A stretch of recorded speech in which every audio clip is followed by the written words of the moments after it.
past couple years, I've been seeing um, entrepreneurship as a gift to the world. We are creators, we are innovators. Everything that we see and touch today, somebody on the planet thought about it and it came to life, right? I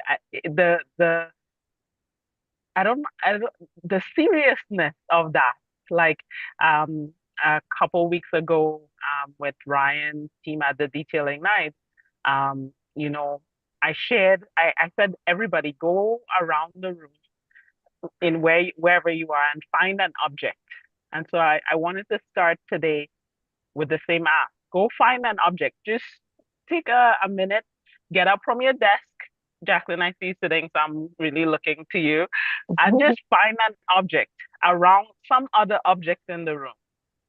I It could got be tons of anything. objects in front of me though. Like Okay, I have this lipstick. okay. I'll take it, Jacqueline. How about you, Chantal? Like just anything. Any object, any Oh, object. yeah. So I have like crystals here on my desk. I have a Okay, orange citrine. okay. Can Okay. you tell me the object again? It's One, a just one. orange. Yeah, the orange citrine, like a crystal. Okay, Is that right? awesome. Yeah. Ryan, do you have an object? Yeah, scissors. Okay, awesome. Okay. Practical. Yolanda, wonderful. So Yolanda, I wanna just welcome you. The ask was to find an object around the room. So I believe everyone's on a smart device or their computer. And so my ask right now is for you to Google who invented the lipstick? Who invented the scissors? Who invented or first discovered the crystals? I mean, I when I think about crystals in its truest form, I'm like God created it, but maybe Right. that in my from a biblical perspective, the ultimate creator, right? Yeah. And Yolanda, if you can take the time as well to find an object around the room. I did want to give people a little stretch break. But yes, go find an object and Google who created that object. Okay, will do. Uh, Thank you. yeah. Hey, Christopher Lawrence, thank you so much for joining us. You came at the perfect time. We're just starting out. The task or the activity everyone is doing, they were to find an object around the room. And the ask is to go to Google and ask who created that object. So once you have the creator, the first person, um, I will give you a minute to do that.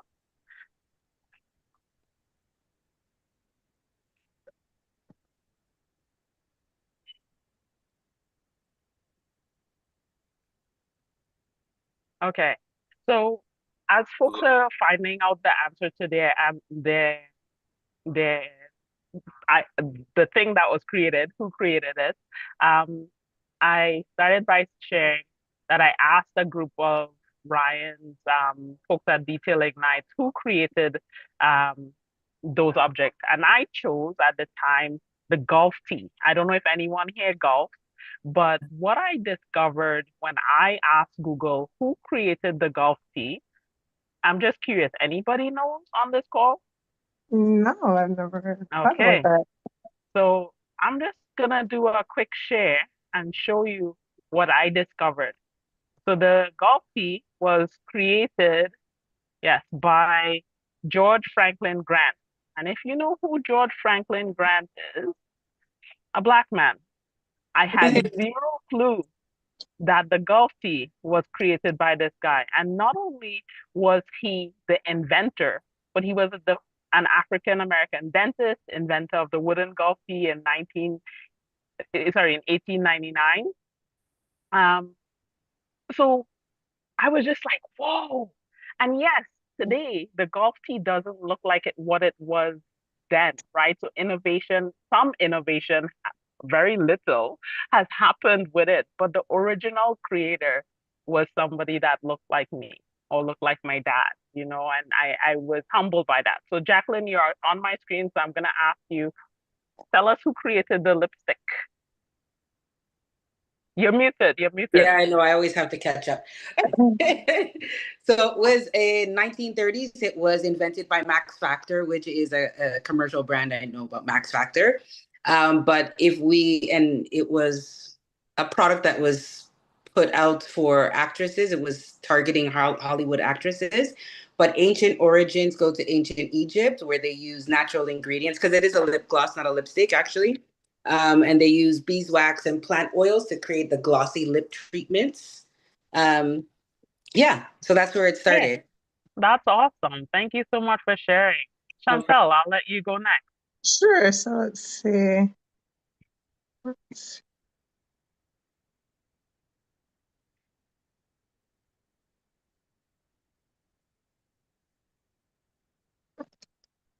So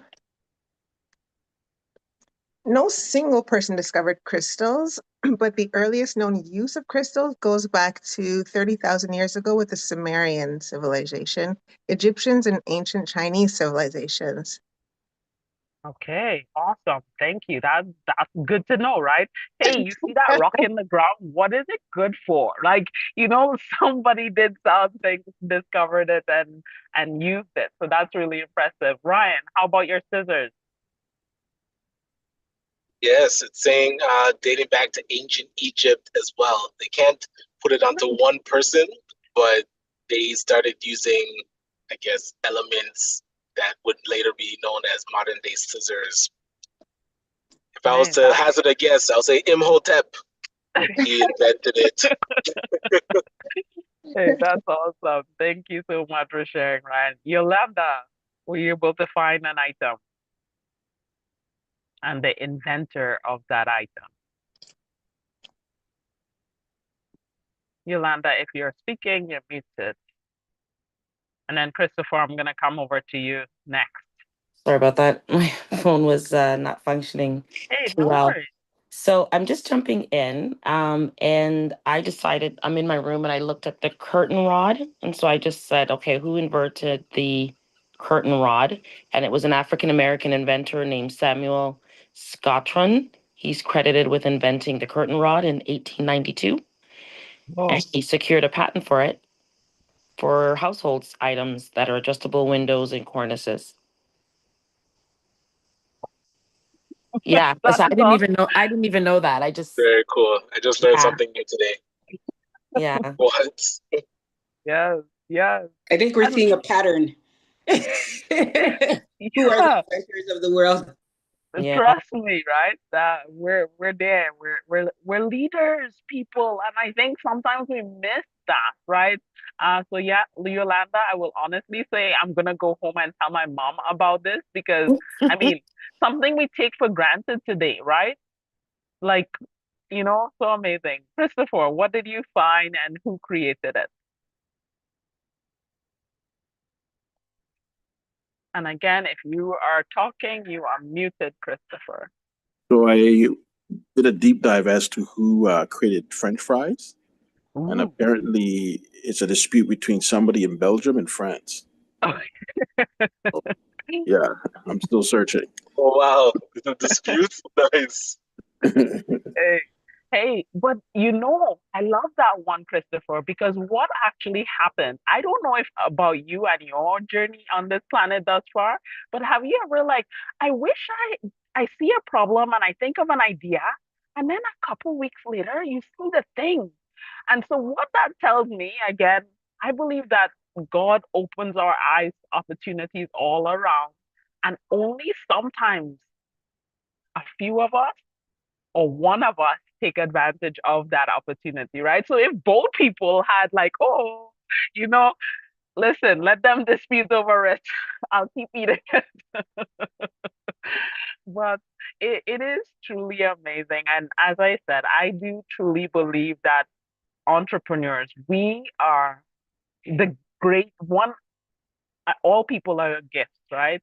But we have a special gift and contribution that we bring to this world of being masterful. Again, I'll go back to everything we see around us, everything that we're touching today started out as an idea for someone, and they took action. They started a business. Some of them even give it away for free. Some of them went to patent, all of this stuff.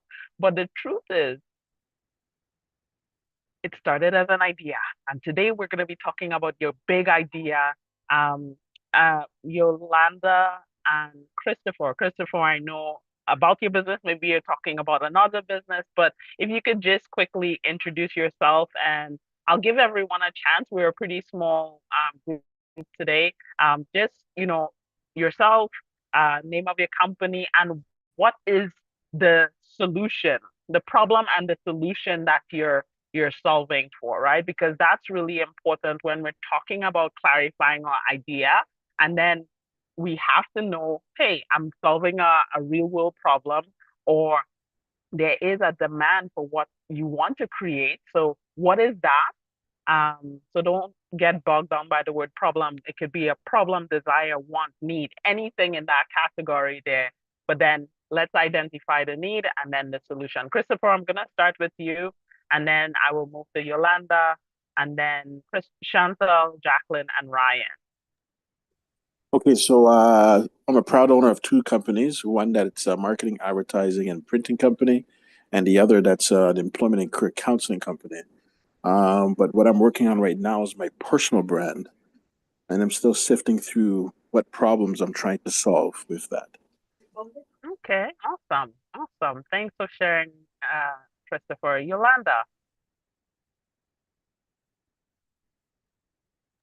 Okay, here I am. So, hi everyone. My name's Yolanda, and I honestly came across this information within the last hour. I'm a part of a parents group, and it came up, and I thought, okay, I want to hear more about this. I wasn't quite sure what the narrative was going to be about, but I know it was about business. But let me just share that I have a passion for hair dye.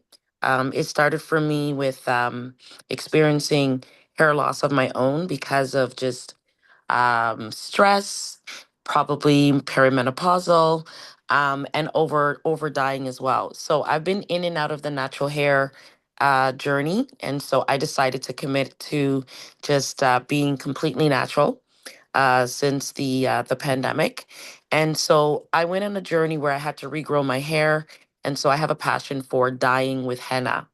And out of that, I realized that um, I'm very particular about what I put in my body, what I put on my body. And so I've been dyeing my hair consistently. I've been getting, I've had a lot of growth from it as well.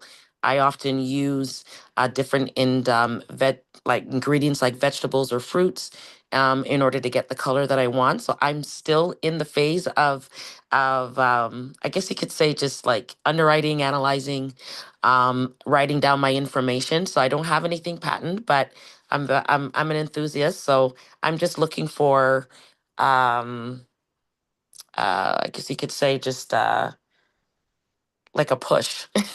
Yeah, Motivation. Yeah.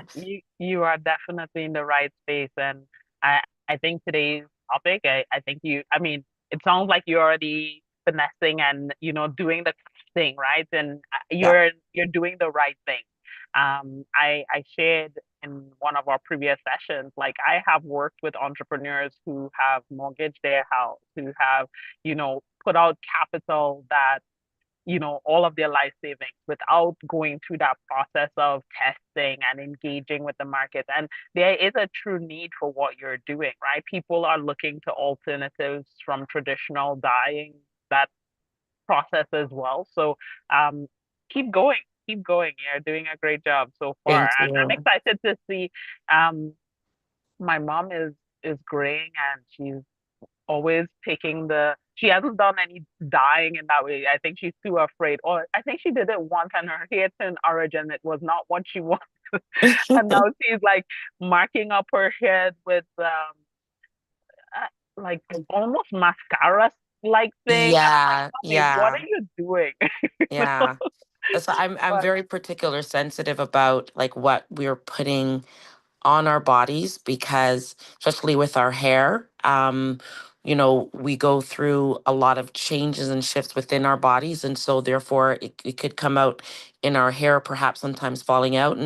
And like just for women who want to just be able to have the beauty, but the have the effects of like not have the side effects or the Yeah. negative side effects from the potent bleaches and all that stuff that they tend to put in their hair. I think that we can have better, healthier alternatives. They're out there. Henna is one of them, indigo. There's so many things out there that are Ayurvedic that actually enhance hair growth. So that's where I want to kind of do is like educate, at the same time provide a solution, right, for women. Awesome. Thank you so much, Yolanda, for sharing. Chantal. Thank you. So yes, so again, my company, my brand is Moriana Wellness. So I focus on bioenergetics through what I call nighttime energy, NTE. And so I focus on breath work, sound healing, like sound and vibrations mostly, um, sleep, quality sleep and dreams, and sacred energy exchange. And so it's just about getting like how to get quality sleep, so rest, recovery, rejuvenating, and and how to increase your energy so that, especially as we get older, like as we get older and to when we were younger, we probably used to stay up all night and, you know, bleach the night and have fun. And then now as you get older, it starts to catch up on you. And so just solutions to help increase our energies throughout the day as well as in the night, get quality sleep. Awesome. Thank you for sharing. Jacqueline. So for me, because I have a day job, it's pretty robust, but I've also like all the experience and everything that I've gained over the years in community, working in community, writing grants, being part of board of directors and just community development in general. I'm trying to utilize all of that experience. I support people with grant writing, but most importantly, just kind of setting the foundations of their nonprofit organization, what it should look like just especially with smaller Black organizations or just smaller organizations in general, just helping them to set the foundation so that they can be prepared to write grants, at which point I'm able to support them with the grant writing so that they can, grow their organization and their ideas. So I'm trying to so I do coaching, I do grant writing, I do implementation of projects and programs. I can consult on all areas of nonprofit in that way. So that's what I'm building my business around. So earlier today, I did like a session of like just grant writing, like unraveling the anatomy of a grant. So that was attended by people who don't necessarily, they're not, it was a free session, but they can reach out to me for the actual grant writing and for establishing those foundations for their business. So I'm really just trying to support businesses with setting those foundations. Awesome. Yeah. Thank you so much for sharing. Yeah. Sorry, Ryan. before you go on, Jacqueline, with your grant writing, is it for do you usually work with nonprofits or just like It's anybody? nonprofits. That's where my No, expertise is. It's in that's your nonprofits. expertise. I see. Okay. I was thinking about getting a grant to start like what I'm doing, but That's that's Ryan. interesting to hear. Say Yeah. that again, sorry. And Ryan is on the Ri- line. He can talk to I you. yeah, see. Okay. yeah. Okay. So, and I will say, like, and we see this a lot too, right? For a lot of startup, for business, for profit companies, there aren't a lot. The idea grant just closed. Sorry, the raise grant just closed, which is for profit uh grant. But we just, the work that Ryan does around grant finding and stuff, you just have to stay plugged in, right? Like to our community, if you're not on our newsletter, um, they are rare, but a lot of grants that we also find goes towards the nonprofit world in that way, right? So, but yeah, Ryan, I'll let you talk. Well, this is where, as business owners, we need to know how to coordinate and collaborate with nonprofits because they're receiving money that they have to spend on business. So if you find a nonprofit that wants to help their community with their sleep, you can be the vendor of choice and they get a grant and hire you. There's so many ways we can get creative with how money flows. But that's kind of the nonprofit hat that I wear and support with businesses with ACBN. But with my company, Detailing Nights, we provide mobile waterless car cleaning. So we go to people's houses, their offices, and clean their cars on the spot without using water. And we also run an entrepreneurship program for youth that are in high school or college, or even those out of school, just teaching them how to start their own businesses in the summer. Hey, awesome. And I see Bernadette, um, that you just joined us. Just with quick intro, what is your company and the problem and the solution that you're offering. And yeah, I'll ask everyone, please put your contact in the chat. It's a way to continue to build community in this way, and definitely an opportunity to share accordingly. So Bernadette, are you able to, I give you Yes. a minute to do your intro and then I will dive in. Great, thank you. I'm off camera. I'm getting ready. It's Nigerian week here. Well, it's probably Nigerian week all over the world, but it's our festival week here. So there's a gala tonight at 5:30. Anyway, I'm Bernadette Hamilton Reed. I am an 8th generation African Nova Scotian. I hate talking without my camera on, but I'm half naked. But here you can see the top of my face anyway. Yeah. Nice. African Nova Scotian, and I am a full service bookkeeper. So I love to teach nonprofits and small, medium sized business owners, especially women, Black women, how to look at their finances and what it is that they're doing. So the problem I am solving is financial literacy and growing economic wealth within our communities. Hey, awesome. Thank you so much. Thank you. So just wanting to dive right into today's topic. We are going to be talking about the big idea, right? We went through our core values. We talked about the mission, the vision, and now it's really, hey, I know who I am. I know what my values are. I know the mission that I want to go on. And I have a vision for my life, my business.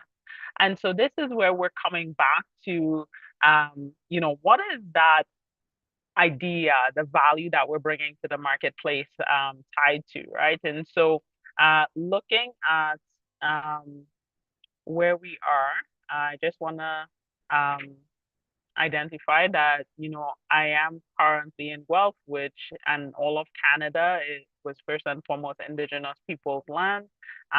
We all have the benefits of working, living, playing in these lands, and we also have a responsibility to be stewards and, just expressing and extending gratitude for those that were before us, those that are here, and those that are to come. I believe that I heard an analogy today. If you look at a forest, there the diversity of trees that are present, and what that forest should also convey to us as humans, um, is that we can all coexist beautifully, right?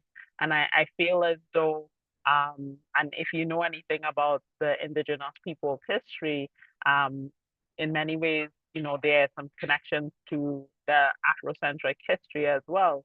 A lot of injustices have happened in the past, um, and there's work to still be done, right? I just wanted to say the work for the Indigenous community in terms of being reconciled with the Canadian government, and us as, I look at myself as a settler here as well, benefiting from the systems that exist, right? I do strongly believe that we have a role and responsibility to play. So I wanted to start off our time with that acknowledgement. If you don't know a little bit about my organization, and over the past couple days, and I have been showing you guys and talking to you all about kind of the refinement that we're going through as we revisit our vision, mission, and values as well. So our mission is to make entrepreneurship accessible to all, empowering individuals to build wealth and transform communities. I do believe that the money that we make from and in our businesses is the byproduct of the good work that we do, right? And I come back to, entrepreneurship is the thing that has moved this world so magnificently. And so what we do on a daily basis is to empower entrepreneurs to build sustainable businesses and generational wealth.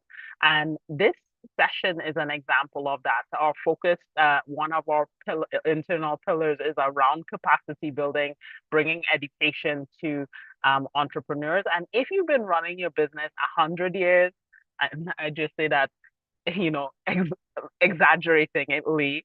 But if you've been running your business for a number of years, or if you're just starting, I think these sessions are really good because they are foundational setting, checking in with, hey, am I on the right track? Is my foundation solid, right? And so today I'm really hoping that as we dive deeper into your business ideas, whether you're running or not running, even if you're thinking about your own personal branding like you are, Christopher, you know, it is understanding who you are and the vision that you want, right? And then as you're thinking about your brand should stand for some things, right, that may be in alignment with your business operation as well. So sometimes people think about their personal brand separate from the entities that they create, but oftentimes there's some correlation, right? And we could talk a little bit more about that. But today's not about branding or personal branding,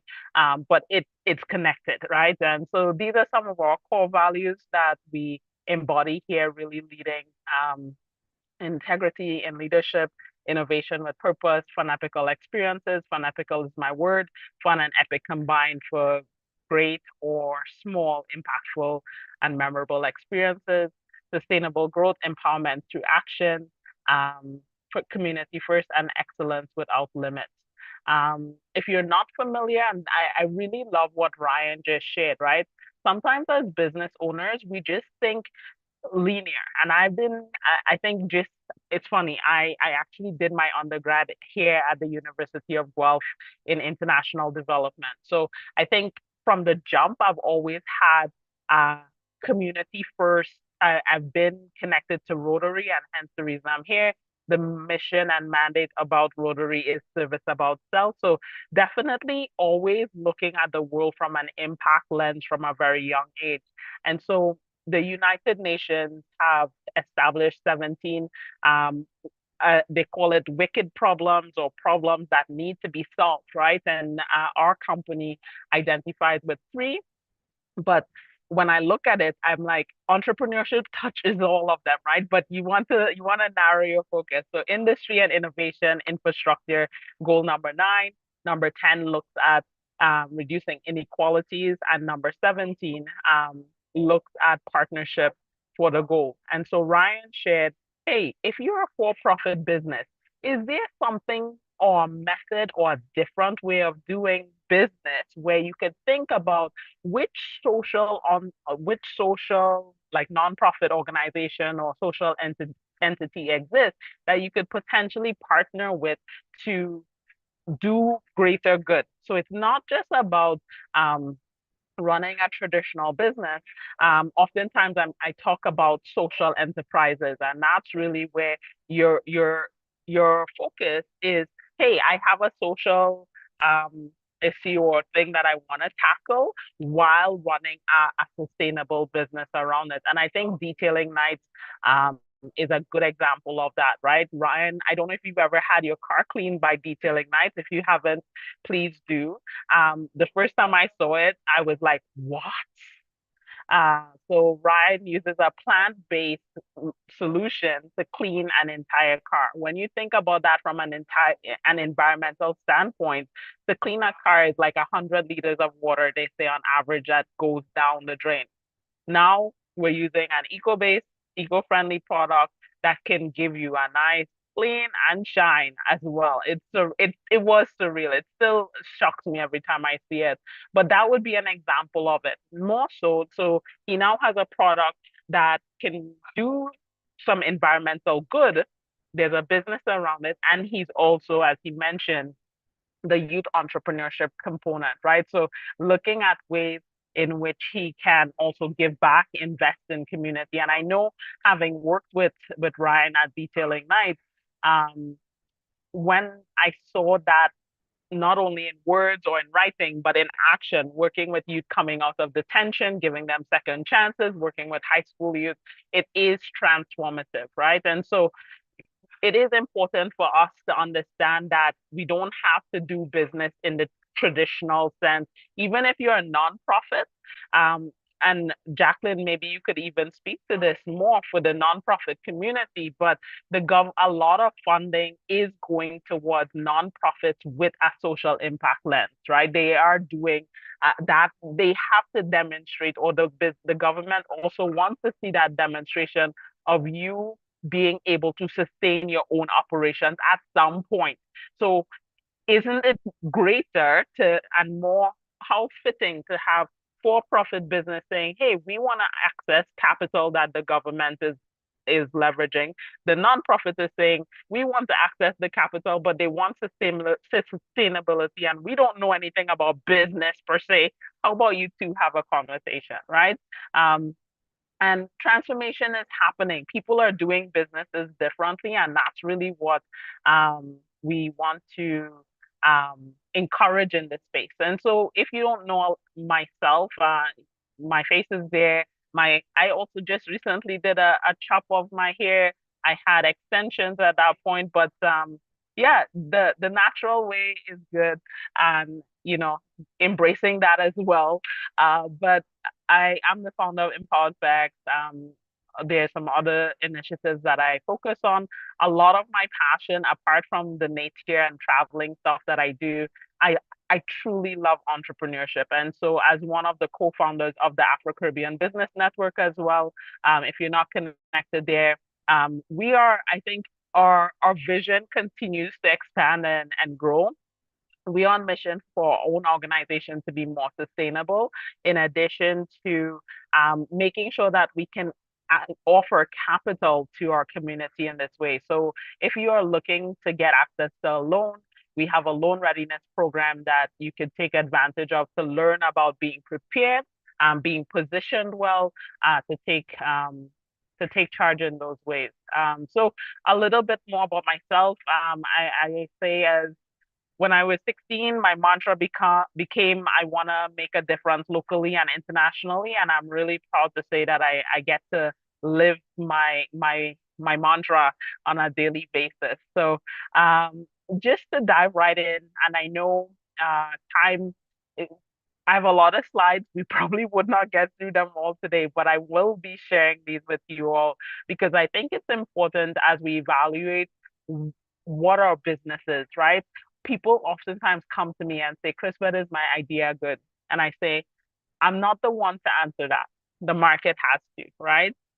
Um, it sounds good on paper. I'm not gonna smash your dreams in that way. I'm not that person, but I also want people to be realistic with who they are, the resources that they have, what is possible so that you can approach the market confidently and strong. So there may be some capacity building. I think it's always good to test an idea. So you have an idea, let's go test it. That's my philosophy before you invest, as I mentioned with the other people, like hundreds of thousands of dollars. And the story is, this entrepreneur came to me and my colleagues, hey, I just invested over 100,000 in the business. I remortgaged my house, all of this stuff, and they built an application. People in technology sometimes scares me the most because you have to put out money for this stuff, but you don't always have to in that way, right? So he had built this thing without doing the market research, without talking to the market, and it just got to the point when we started engaging, no one wanted to use the app for free, right? That's an expensive lesson. And the truth is, if we take a foundational approach to building a business, we will discover what works quickly and what doesn't work quickly as well, right? So the hope today is as you're evaluating how you got here if your business is running or where you want to go if you're looking to start something, just understand how to align your passion skills and the market needs to spark your business idea. Systematically generate and capture a range of possible ideas. We'll be exploring some experiences and things here today. Evaluate concepts using clear criteria for profitability and scalability. And then the last bullet here is validate ideas quickly and affordably with real customers before scaling. And that's the last thing, we want you to be inventors, right? The guy that I think they oftentimes quote Graham Bell for the light bulb, and it's like 1,000 times or 10,000 times, or yeah, 1,000, is it 1,000 or 10,000? One out of the two. Many times of failure before the light turned on and stayed on, right? You can imagine. I don't know if you've ever had a light bulb pop on you, but I could just imagine he's like doing his thing and like it flickered for a little and then went out. And he's like, but I have something. I'm gonna keep going. So my mission and message to all of us is, you know, regardless of where we are in our current business, um, or if we're just starting out, we have to do that litmus test always. I say big companies maintain a research and development department for the reason of staying relevant, for the reason of understanding their customers so well so that they could continue to serve them along the lifespan. So my question to you all here today, and just for the sake of time, we'll probably just go through maybe one person if you want to share where in your life do your passion and frustration overlap, and how could that be the spark for a business idea? So I'll go to Jacqueline. I'll probably pick on folks just to move things along. So Jacqueline, you started supporting people with grant writing needs and stuff. Was it something, your passion, and you saw a frustration in the nonprofit? Like, how did the idea come about for you? I think it was because of the work that I do in general. Like, I work in community health, so it's always about supporting community members to build their capacity. So I think my passion is creating opportunity and spaces for people to grow. I love to do that. I love to share the knowledge. I recognize that when I'm sitting in rooms and at tables, people are taking notes. So when they're taking notes, now you got to pay me for the notes that you're taking. So I figured that's the way that I could make money, because I do have valuable insights. I do have valuable experience. So just translating that into business for me, like, to support my business and my lifestyle. Yeah. Hey, that's awesome. So that hunger, people are looking for resources, looking for insights, and you have the gift of the gab, they call it. I got it too. Don't I worry. was that kid that had the hand up all the time. I'm the front of the class girl. I'm the one that they said talk too much, Listen, and when I was younger, she's always talking, but I was like, but I give valuable insights. yeah, listen. So I love it. I'm originally from Trinidad and Tobago, and we used to get these report cards. And I think maybe for 2 years solid, Crispet is too talkative. Crispet is too talkative. And I'm like, thank you for pointing out my gift. Look how I'm using it exactly, today. exactly. I get paid for that. Yes, it's so funny. And Yeah. my parents, back Caribbean parents, like, why are you talking so much? Keep quiet. My I was mom like, used to threaten me, and then it turned into she used to threaten me, and then it turned into Jacqueline is a bright student but doesn't apply herself. All right. So I was like, what do you want from me? And then when I graduated from university, I realized that my mouth is my moneymaker. This is where I'm gonna, like, I chat, I have the ideas in my head. I'm actually introverted, actually. So it's crazy, but I do make a lot of that I do take my voice, and I use my voice, and I advocate, and I do what I can in community. So I'm glad that I recognize that as my gift, and I use it. hey, that's fun. And that's how it should be, right? So as we think about our business ideas, um, you know, the saying, the battle is won and fought in our minds before it ever becomes materialized, right? And this is why, as entrepreneurs, it is so essential for us to be building our mindsets, right? The belief about who you are reflects out, right? Sometimes, and I will share, like, as a kid, part of, my move here to Canada, I think I became very insecure in who I was and some of the pieces in that way, and thinking I'm not good enough, all of this stuff, I don't fit in, all my thoughts and values or thoughts and the things that I wanted to share didn't really matter. But that came to a head, right? Realizing that I was designed for a purpose, and I have gifts and I have talents to share. But every now and then I find myself sometimes battling that, right? And so it's like, hey, I can't do that, or I feel the inertia kick in. And so the message to myself and what I will share with us, and oftentimes talking to a lot of women, we are in operating out of fear. Guys, same way. There's that fear, oh, I can't. But the truth is you can, right? If you think you can, or if you think you can, it's true, right? And that we have to be very conscious about that. Not only the thinking, but the doing, right? Many of us have great thoughts and ideas, all of this stuff, but it's not putting it to practice. So I'm hoping our time together, we will be able to dive in a little bit deeper in this way.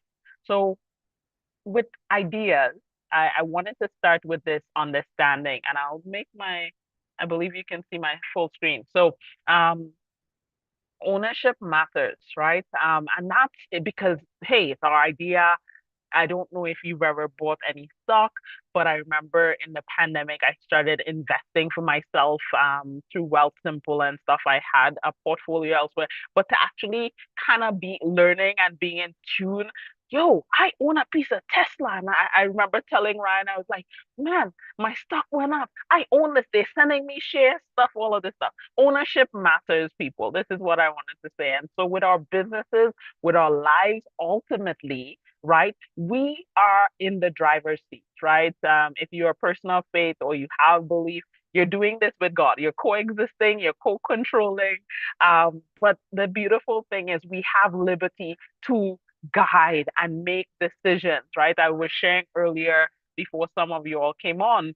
I just listened to a 9/11 survivor, and his talk was about the decisions that he made saved his life, right? Compared to others who made a decision to go to the bathroom, who made a decision to go back to the desk to work, because he's like, oh, when building one got hit, he was in building two, and he was saying, at one point, they were saying it's safe to go back to your desk. And he was like, why, when I look outside, I'm seeing black smoke and you're saying to go back to my desk? No. So he kept going back down the stairs, right? So the decision, the direction, the vision that we have for our lives matters. And so ownership gives us the freedom. Now we have choice, right? I think it was yesterday I was sharing, I have the vision of being, you know, another part of the world that's warm, sunny, when it's snowy here in Canada. I want to have the beach life. I want to be working by the beach. Ryan knows this. And every time I try to travel, he's like, where are you going? What are you doing? No remote work for you. I'm like, why not? um, but I will honestly say entrepreneurship gives us the freedom. And then most of us, we, I will speak for myself, and you will see in the vision that I shared for Empowered Tech, wealth creation matters. I know what it is to have, I grew up very well in Trinidad and Tobago, coming to Canada, seeing my parents having to make some tough decisions. I'm not, we our lifestyle changed. Having walked the streets of Uganda with impoverished people, South America with impoverished people, I see what poverty looks and feels like. And for me, I think wealth is not just the dollars and cents, it's also the overall well-being of one's life, right? Can you put shelter over your head? Can you eat well? All of these decisions that wealth affords us, I truly believe that um, ownership of of a business um, that is doing well, right? I mentioned that sustainability, profitability, it matters. It has to be part of the conversation, right? And um, I can't remember who said it, looking at opportunities. And what I wrote here, not all opportunities are created equal, and ownership of a poorly chosen business idea can mean stress and loss rather than freedom, right? And so sometimes it comes down to what are we structuring?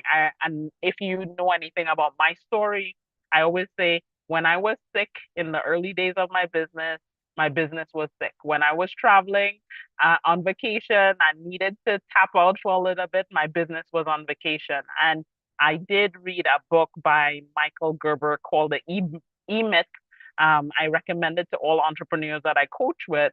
Um, it transformed the way that I looked at business, right? I don't think anybody gets up and say, "Oh, I have all the knowledge to run a business." So books, coaches, investing in myself over the years, I'm able to come and impart those knowledge to folks like yourself, and then also apply it and transform my own business, right? So another question I'll just put out here, and if you're putting stuff into the chat, I don't have two screens today, so um, yeah, Ryan, I will let you come and share a little what's in the chat in a little pause shortly. So what would ownership look like in your life? What freedoms or choices matter most for you? And I put that out, take a moment, think about it, and you will have access to this deck to go back and answer those questions and engage in that way. So I think I skipped ahead. So yes, so when we think about what makes a good business idea, passion, folks, I'm telling you, and I say this, I love entrepreneurship, but entrepreneurship is the hardest thing you will ever embark on in your life, around, especially around your vocation, right?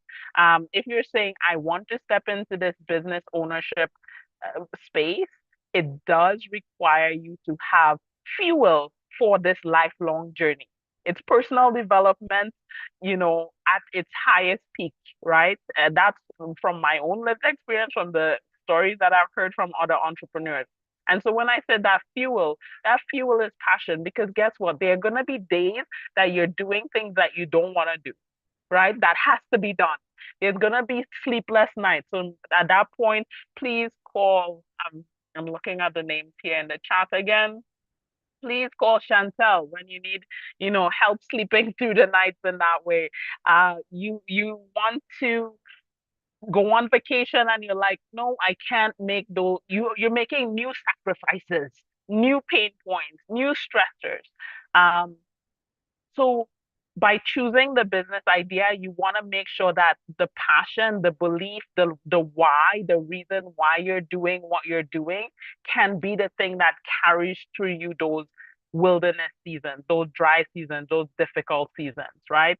Coupled with, so passion and no need don't have a business, right?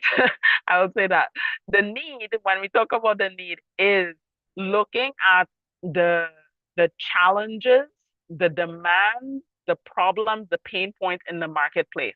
And my friends, as I'm going through this refining process of evaluating these core components of our own business, I challenge you to do the same. Hey, identify your passion and answer the question, what is the need? Why does that need exist? Right? And because if we just do the surface problem, we don't really get to the core. We're not really able to communicate that value really well. And that's part of the exercise that will go on in other sessions, right? But your business idea should be grounded. I love this, right? It's not, I'm just another day, another dollar. If you have this humdrum mentality around what you're doing, I'm telling you now, you probably tap out very quickly. If you have the idea, you're only chasing this because of the money, that could only take you so far, right? You're gonna get to a point where you're like, this is not for me, right? And really then being able to look at the marketplace and say, is there demand for this thing, right? Or can I create a demand for this thing? So, a reflective question, what is something you love doing that others would happily pay for help with, right? And so looking at it from that perspective, there's the marrying of the two ideas. People are willing to pay for it, and I'm passionate about the solution that I can bring to the marketplace. And so as you're thinking about, and I think about you, Yolanda, these are some of the questions. If you're thinking, I want to take something that I am you're now passionate about, you're experimenting for yourself. The next thing is there demand, right? Do people want this? And yes, it's great. Sometimes when people look out into the marketplace and they're like, oh, there's so many competitors, that also is indicating that there's opportunities, right?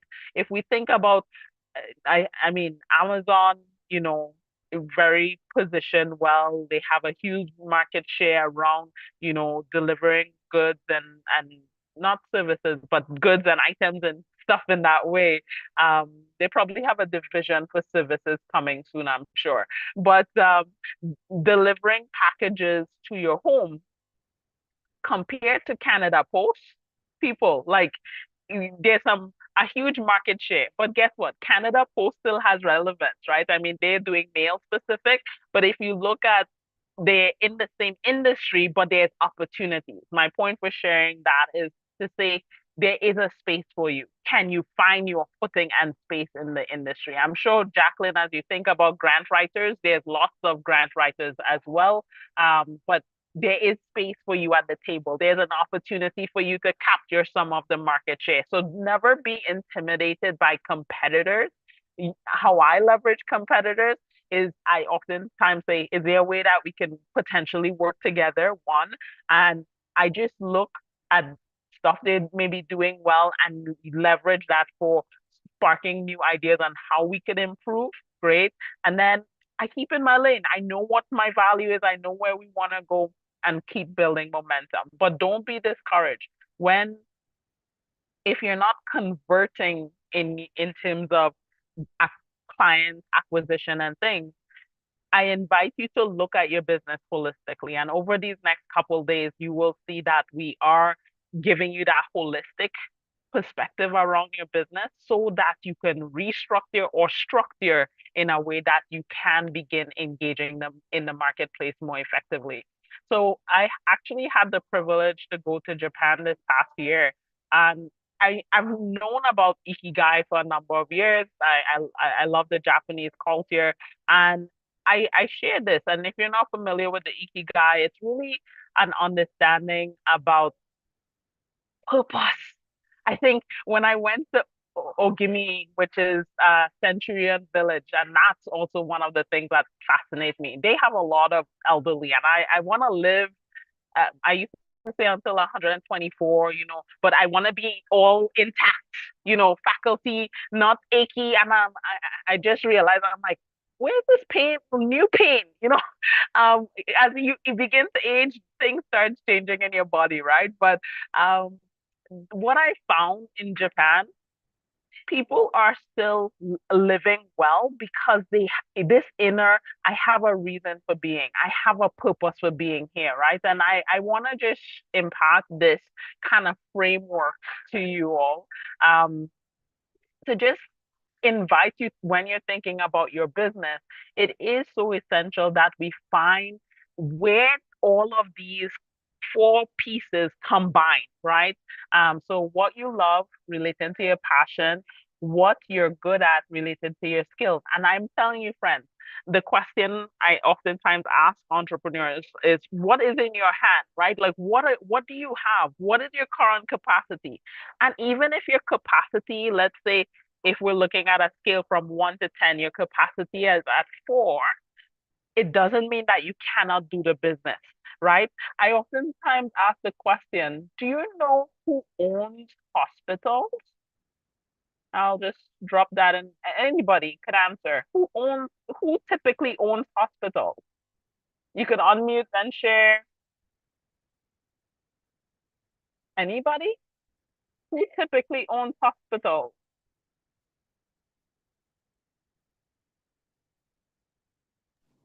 I would say the government, but Okay, like, That's what I okay. was thinking. Like the Ontario government. I don't know. yeah, And I you was don't thinking know anymore, government. right?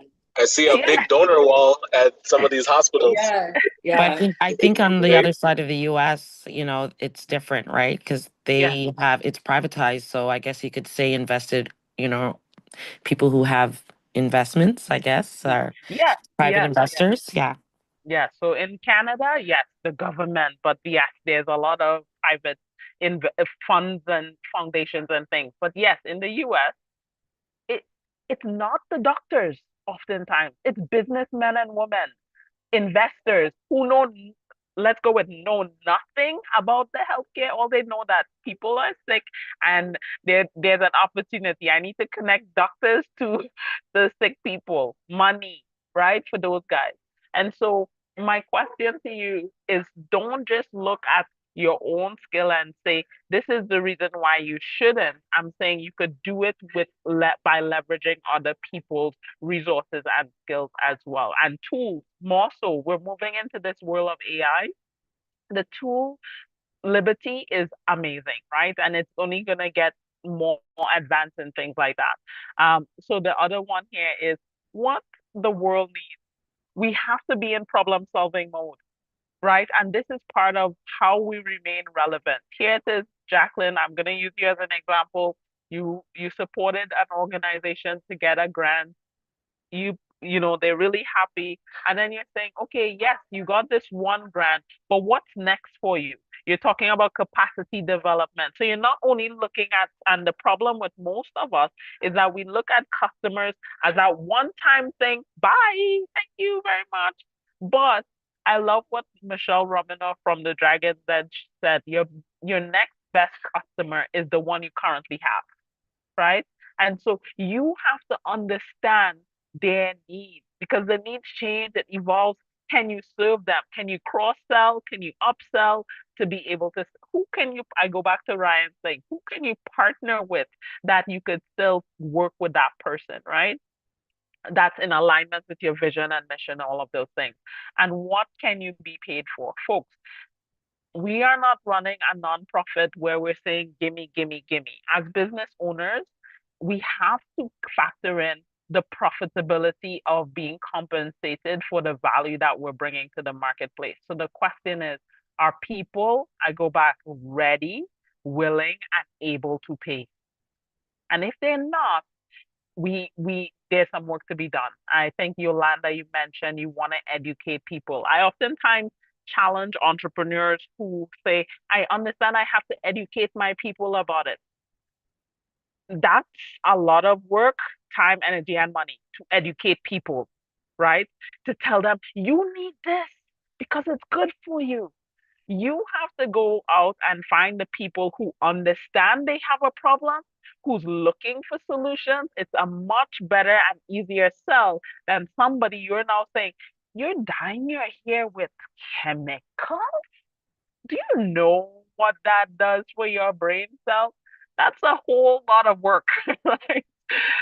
Versus someone who's saying, listen, I experience what you experience, and I know I want to look, really good and do with different styles and all of this stuff, and I'm looking for that alternative. And that's where the sweet spot is. When we can align all four of these components, we can then begin to see, our business being mobilized. So you will have this deck, as I mentioned, but you're looking at your love, you're looking at the needs, you're looking at your skills, the capacity of your team, and then the ability for your customers to pay, right? To have a passion and nobody wants to pay for it, that's a hard sell, right? That's not a good business model. And so the question here, what's something you love doing that I think that was on the other one, but again, it comes back. Like, what do you love doing that people would happily pay for it, right? For you to help them with, which is important. And so then it comes down to the daily habits, right? Around training your brain to see ideas. And this slide here has some guidance about, look around, where are inspiration? You may be thinking, hey, AI is here. Innovation is constantly happening. How could my business be at the forefront to be able to leverage all of the stuff that's happening, participate? The entire world right now is learning about AI. Is there an opportunity? And so when it comes to leveraging tools and technology, I invite all of you to look out into the environment, look out into the planet, not only in Canada, right? Look elsewhere, see what you can do to find daily inspiration, identify pain points. As I said, the UN Sustainable Development Goals, they've identified 17 wicked problems, they call them, that is needing to be solved for, right? Needing to be improved upon. The other thing that I would say is observation. I don't know if you've ever gone, I don't know if anyone has ever been to one of their competitors, whether you're doing service or you actually have retail where you're doing products. I oftentimes tell my customer, go and watch people going in and out of your customer, like the stores of your competitors, or go and buy the thing online, buy the service, have that experience. We're actually right now doing some recon work, as I call it, for my team. I'm like, go shop the competitor, right? Because we want to see, we want to learn some stuff. But we also wanting to keep our eyes out for pain points and problems that exist within the marketplace so that we can be at the forefront, right? So this slide is tied to the one previously. And if you wrote down 5 business ideas every day for a year, what changed? What might change about how you see the world, right? And so you might say, oh my goodness, the world is full of problems, and we are full of problems, right? I was just listening about a peace talk, someone talking about conflict about water wars. They call it water wars. And I'm like, water wars. And it's like looking at the headwaters and looking at the lower part of where the water ends, and people are fighting over that. And so it's now to say, what potential solutions can come out of that, right? So I think if we are attuned to what makes a good idea, we know we have to have some passion or identify some love around it, wanting to make a difference. For what purpose? All of those things. So knowing self, um, understanding that the the people, there is a real world problem. People have the ability to pay, and looking at the skill sets, not only your own, but the skill sets that can um, be generated around it as well. So I'm going to pause for a quick second and just see if there's any questions or concerns. I know we're just over 4 o'clock and I want to be mindful of everybody's time. I would just ask for like maybe 5 to 10 more minutes before I wrap this up, but you will have access to the deck to go deeper. Any questions? Okay. Awesome. So I will, again, and again, if you've been running your business for a very long time or just starting out, we need to talk, and tying to branding and marketing that we'll come to. But for everybody on this call, we have to understand the problem, or we have to understand the need. We have to understand the desire, right? And this slide is interesting. It's for us to be painkillers versus vitamins, basically the essence of what I'm trying to say here. A vitamin is is what does a vitamin do, right? Like, it just gives you that boost. It gives you that, as I'm sitting in front of a booster juice. Um, it gives you an ability to feel good in the moment, all of this stuff. But sometimes the vitamin itself, oftentimes, I don't know if you've ever started taking vitamins and your pee starts coming out yellow, bright yellow, and it's like, man, I'm peeing my pee is now expensive, you know? And it's like the vitamins working its way through doing what it's doing.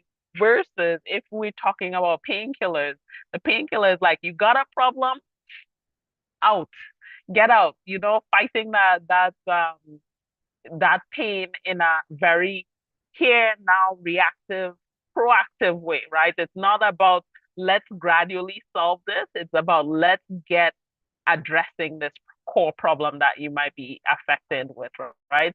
Some examples of that when we look out, and you could find so many examples, right? Uber solves the pain of unreliable taxis. I don't know if you noticed, but the taxi game has definitely risen since Uber came to market, right? Like the taxis are now saying, you can find me. I traveled to New York a little while ago, and I was like, these taxis are pretty efficient. Like they now have their own app and they're doing all of this stuff. And I'm like, interesting, right? You think about Netflix, right? Hey, you want to see the series, regular TV was like, oh, you will get to see next week episode, whenever. Netflix is like, take it all. You don't have to wait. You can binge watch all the episodes in one day. My goodness, your head hurts, your eyes hurt. One of my problems, I binge watch TV sometimes. That's why I don't watch TV, because it's not good. So we want to be creative problem solvers, right? Um, you're even in your day-to-day operations, you're probably dealing with different challenges. So I want to share some ideas around creative problem solving and using brainstorming techniques, right? So mapping out mind mapping. I don't know if you've ever utilized that before, but mind mapping, just sit with a pencil and paper. There is a really cool tool that I use for mind mapping and brainstorming and creating workflows. If you're not familiar with it, it is Miro. Um, Definitely a tool. I love it. And now they have a Miro with AI, and you just tell it what you want, and listen, I get really excited because these tools are helping us um, do our work more efficiently. We're still supposed to be thinking through some of the core elements. As I said previously, AI does not have a soul, a whole. It does not have a soul or uh, emotions. It does not know us. It doesn't embody our essence. We have to give that to the brain, which it is, and then it can help us do our work more effectively, right? Um, the other one around brainwriting, uh, and again, you could do this with yourself or with your team as well. But really, if I share you an idea and then the idea is to build off of your idea, we'll come up with something really creative, right? And this is where, if you look at how I think Ryan shared scissors today versus scissors hundreds of years ago, very different, right? The concept was there, and that tells us there's opportunity and room for innovation, my friends, right? And so, whatever you're doing, and if you think you want to still run a horse and buggy cart industry today, Tesla exists, right? And green cars exist. Nobody is going. If someone came to me and said, "Hey, I want to start a fleet of horse and buggy," I'm gonna be like, "That's probably not a good idea." Like newspapers, right? Maybe there will be some comeback. So, like if you go to those, um, scenic countryside, winery country, you do see the horse and buggy going around, right? But that is not a booming industry, right? It's actually, if you look at the horse and buggy, carrying people around, if you look at the newspaper industry, the industry is actually declining, right? So just keep that in mind as you're thinking about what industry to go into. Let's look at the trends and we'll talk a little bit about that. The other thing is storyboarding. Before any of us started our business, I'm telling you now, people were solving their own problems, either by going to the competitor, right? There's other products in the marketplace, or doing it themselves. In particular, when the pandemic happened, the DIY culture of people solving their own problems, in particular around the lotions, potions, and everything else that was, natural they could do at home, they were cooking up storms, right? And so it is so important as we think about where we insert our value into the marketplace, we understand what our customers were doing before. So you could now go to Jacqueline, I think of you again, like you could now go to an organization and you say, hey, you know, you're trying to keep your doors open, your program, and you're now chasing this one staff down to write a grant that's going to take a lot of time. Like, I can save time, energy, and resources for you, right? You don't necessarily, and I don't know how you're structured, but they can do it in a more efficient way, cost-saving way. And this, if we're able to speak the language about their pain point, their experience, we can do the sell a lot easier, more naturally. For me, and we'll get to selling and stuff in a little bit. It is not about giving people something they don't want. And I do that because sometimes that sell feels very icky. It is very icky. And it's like you're trying to sell somebody snake oil that wants, coconut oil. It's wrong. It's wrong on all levels. And so the thing is, we should only be selling to people who wants what we have, right? It's not trying to force something on someone. Sometimes people will say, hey, I don't have the ability to pay today. That's fine. Hey, I'm not interested right now. That's fine. You could put them in a nurturing, that educating stream. But the goal of good business, ethical business, is solving problems for people who have it, understand they have it, and you can bring value to the marketplace in that way. So and again, I will give you this opportunity to do this as well with your existing business, or you're thinking about something. Yeah, really think about the frustration, right? You're saying, hey, I want to solve for this. And the thing that I would say is, find a friend, find someone else, go to and I've been saying this all the while, go to the AI tool and say, here, these are my thoughts about X. Oh, a good prompt. I will share this. A good prompt. You say, here's my industry, all of this stuff. Look at another industry that may not even be correlated to yours and say, how are they innovating in that space? And what can I do to make my business distinctive, unique in this way? What additional ideas? So you can leverage a tool to help you brainstorm as well. So that would be a good cross-sectionality of just being able to identify some opportunities. So I don't want to take up too much more of your time. So I'm just gonna zip by this. So and read the titles. You all would go. I understand. We've gone over a little. So the question again for ideas, it is about you finding a problem that is worth solving and that is big enough. There's a demand to say, hey, people are ready, willing, and able to pay for this. They're going elsewhere right now, or they're searching for new solutions, better solutions, and you can now position yourself. So observe what people are currently doing, right? Become a detective. I say the early stages of your business, detective, you're a researcher, right? Don't go and try to just sell all of your ideas. Take this time as an opportunity to understand what the marketplace is currently doing and where those opportunities lie. The other thing, and I strongly invite all of us, doesn't matter if you've been running a business for years or just starting out, you need to understand where the market is. What are the gaps? What are the trends? I say to the folks, my clients before the pandemic, my clients during the pandemic, and my clients post-pandemic changed, different. They were similar people, but the way that they bought, the way that they interact, the way that they were searching for ideas and opportunities, all of these things, I now had to go find them and reach them where they were, right? And so this is where it's so important of you may be knocking on one door, but your clients are coming out another door. So do the work of you know researching and exploring. And so this is just an activity. Get out and start networking, right?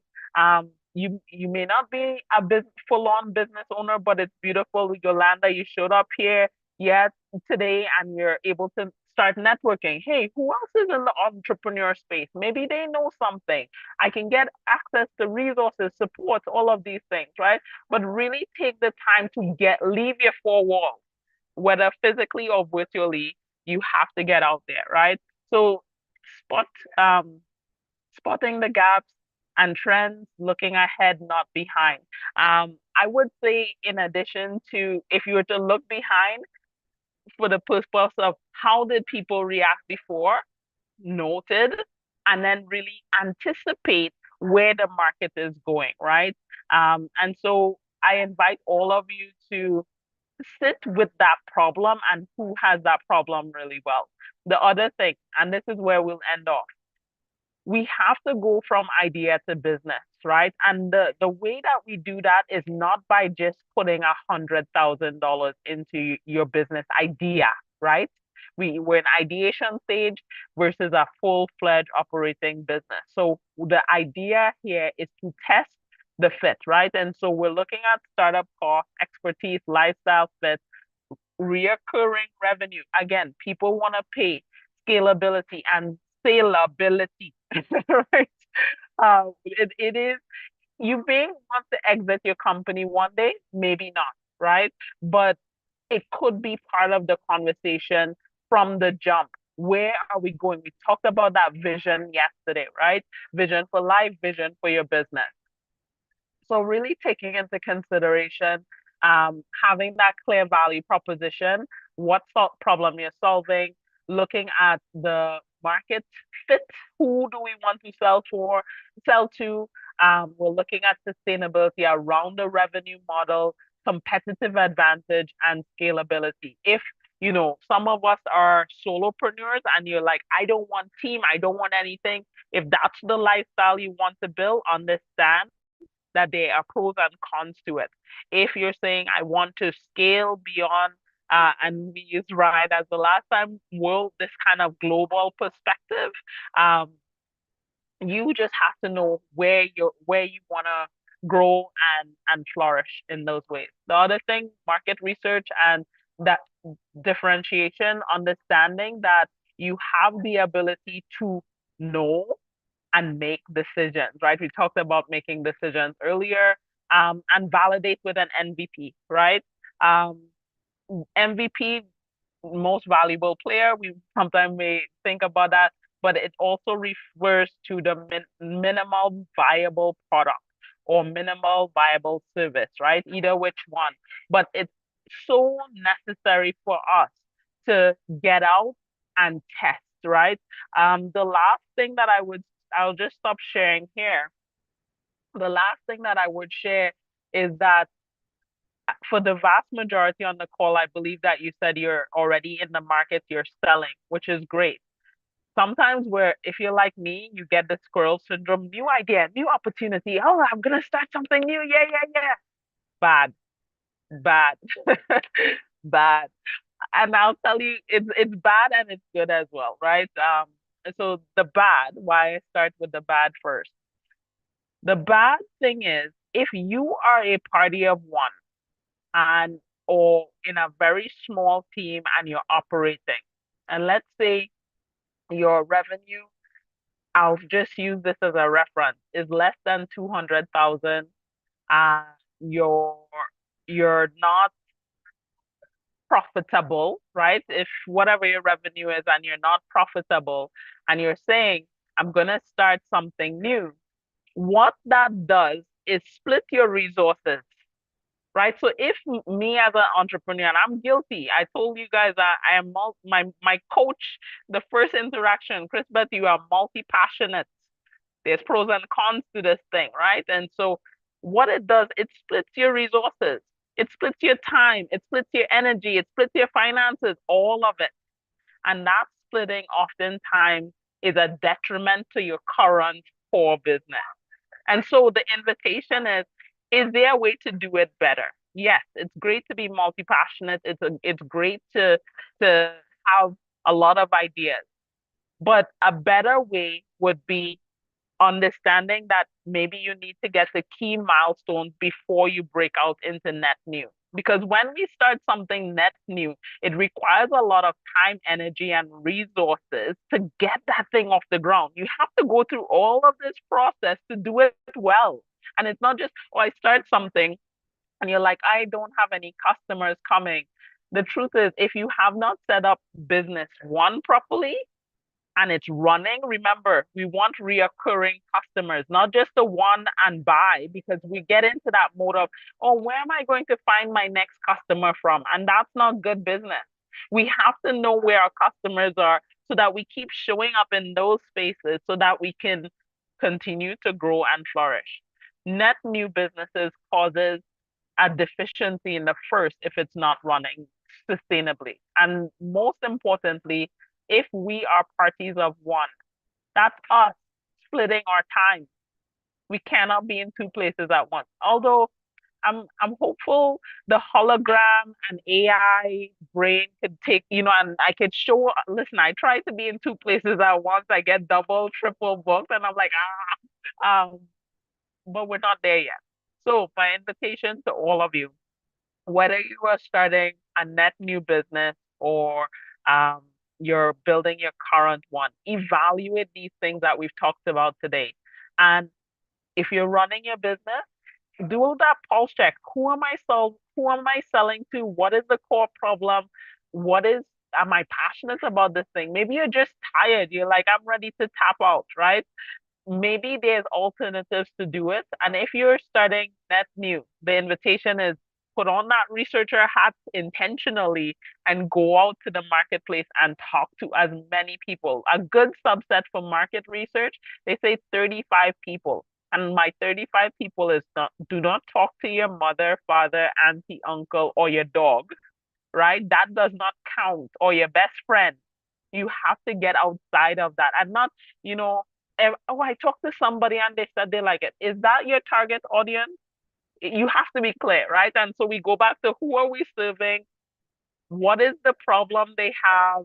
Can I find more people like them and have those conversations? And you begin to validate, because at these early stages or where we are, we want to truly validate that there is a demand for what we're bringing to the marketplace. So that's really what I wanted to share with you all today.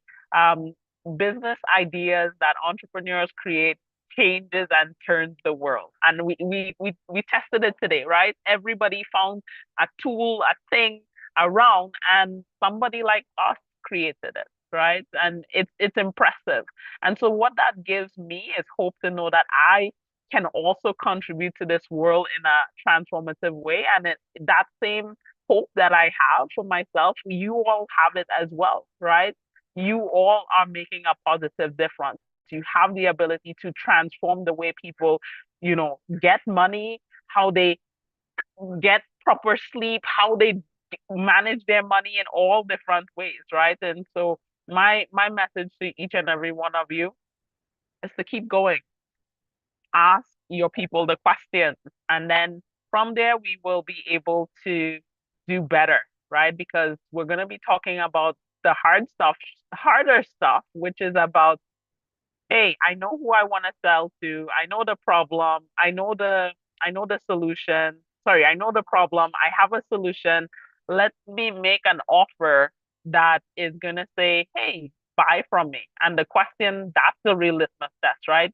Are people willing to put their money where their mouth is? So all those people you went and talked to, are they actually willing to pay you to do the work? And so that's what we're going to be exploring over the next little while as well. So I just want to say thank you to everyone that has come out, has stayed. I'll just open it up for questions. I'm still here to answer, to give guidance where possible. No questions. I just wanted to say thank you. I appreciated the conversations over the last few days. And it's also because I've started my business a few years ago, but I haven't actually launched my business. So I'm like, I have to think about these things. I have to, like, I've been getting contracts, but it's been word of mouth and stuff. But I want to actually go out there and start to market my business and what I can do and what I'm offering. So I think Yeah. this is a good space for me to be able to learn those things. So yeah, I appreciate it. Thank Hey, you so much. not a problem. And definitely, I mean, you have a good flow of clients and all of those things. So just imagine if you went to the marketplace now and you say, hello world, I exist. The question then comes, Jacqueline, and this is where I spend a lot of my time with entrepreneurs as well. Would you, going from let's say 10 customers to 100 customers, the question then becomes, can your systems handle that, right? And then we look at infrastructure. Your team, how many of you are grant writers and doing this work? Oh, so you have the world is on your shoulder, Jacqueline, right? Yes, And so now we're talking about how do we do this more effectively around exactly. that you could sleep.